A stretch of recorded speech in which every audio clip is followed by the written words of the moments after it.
Sekarang giliran Nusron Wahid.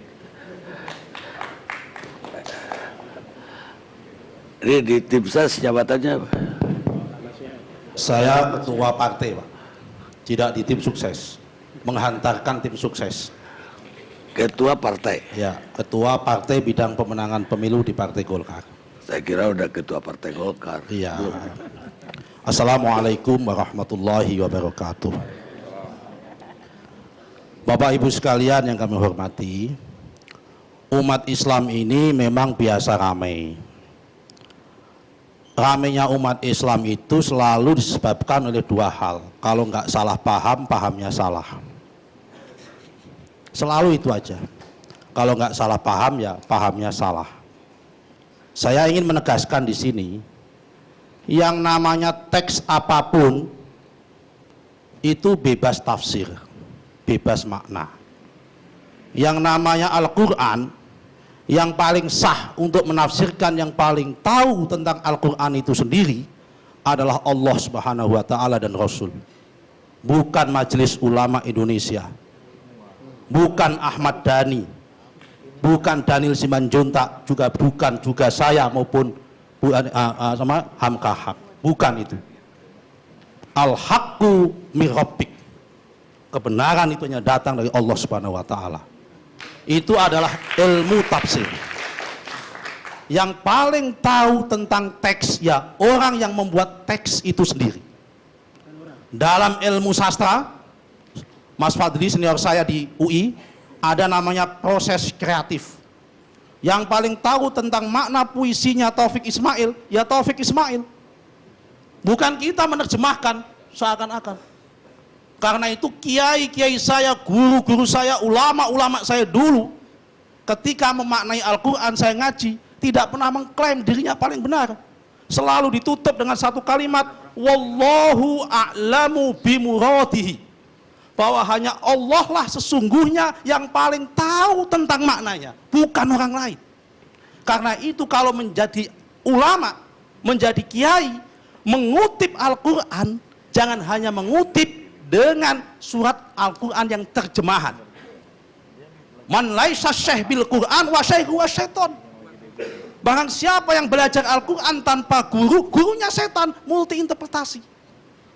Yang paling tahu tentang apa yang disampaikan si Buyani, ya si Buyani. Guntur bebas menafsirkan. Karena itu perlu tabayun. Malam ini dia menjelaskan, maksud saya nggak seperti itu. Yang paling tahu tentang apa yang disampaikan oleh Ahok di Pulau Seribu, ya Ahok, bukan orang lain. Itu ilmu tafsir, itu ilmu teks, hermeneutik.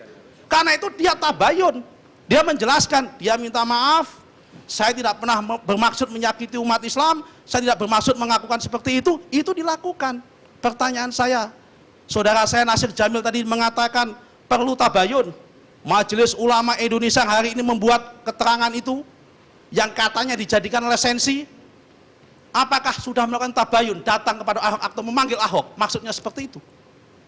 Tabayun itu harus memanggil orangnya, bukan berpendapat sendiri. Itu tabayun. Bukan berpendapat sendiri, itu tabayun. Ini saya sampaikan dengan kebenaran. Untuk membuktikan apa yang saya sampaikan, saya ingin mengutip sebuah hadis Nabi. Nabi pernah mengatakan, khairul quruni qarni, summal ladzina yalunahum, summal ladzina yalunahum, summal ladzina yalunahum. Sebaik-baiknya masaku pada masa Nabi Muhammad. Setelah itu masa sahabat. Setelah itu masa sahabat Bani Umayyah. Setelah itu masa sahabat Bani Abbasiyah. Setelah itu masa ulama dan sebagainya sampai sekarang. Ini adalah mana derajat kebaikan. Saya ingin bertanya, sejarah membuktikan Pak Karni tidak ngarang. Pada abad Bani Abbasiyah, Khalifah Abbasiyah ke-16, Sultan Khalifah Al-Mu'tadid Billah pernah mengangkat seorang gubernur namanya Umar bin Yusuf, seorang Kristen taat, menjadi gubernur di Al-Anbar, Irak. Apakah di waktu itu tidak ada surat Al-Maidah 51 pada zaman itu?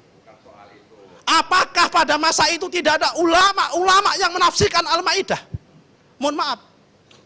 Apakah ulama-ulama yang pada masa itu kalah soleh, kalah alim dengan ulama-ulama hari ini? Bukti kedua, saya ingin mengatakan, dari semua ayat Al-Quran, terjemahan Al-Quran, hanya teks bahasa Indonesia saja yang memaknai bahwa aulia itu pemimpin. Bahasa Inggris tidak ada. Waktu ada 1 menit. Ya kan? Tidak ada seperti itu. Karena itu Bapak Ibu sekalian, ini semua apa yang disampaikan Ahok itu tidak lepas dari konteks sosial hari ini. Sebelum Ahok dilantik menjadi gubernur menggantikan Pak Jokowi, sudah ada kok. Di ILC ini juga saya hadir yang mengatakan menolak Ahok jadi gubernur pada saat itu. Karena juga dengan ayat ini juga. Dan bahkan kemudian membuat gubernur tandingan.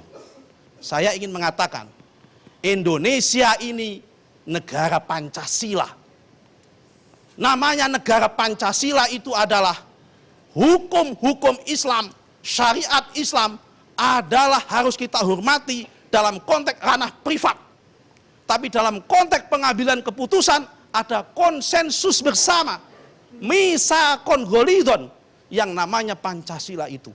Di dalam Pancasila sudah jelas Muslim, non-Muslim boleh menjadi pemimpin, boleh menjadi apapun. Karena itu Bapak sekalian, fakta mengatakan yang menggunakan ayat Al-Maidah untuk menolak Ahok hari ini di masjid-masjid itu ada. Jangan mengatakan tidak ada. Di YouTube ada. Nah, karena itu apa yang disampaikan Ahok sudah jelas. Dia menyampaikan tabayun bahwa apa yang disampaikan itu tidak bermaksud melecehkan maupun menistakan Al-Quran, apalagi umat Islam, apalagi agama Islam. Tidak bermaksud seperti itu. Itu jelas. Yang paling tahu tentang omongan Ahok, ya Ahok sendiri.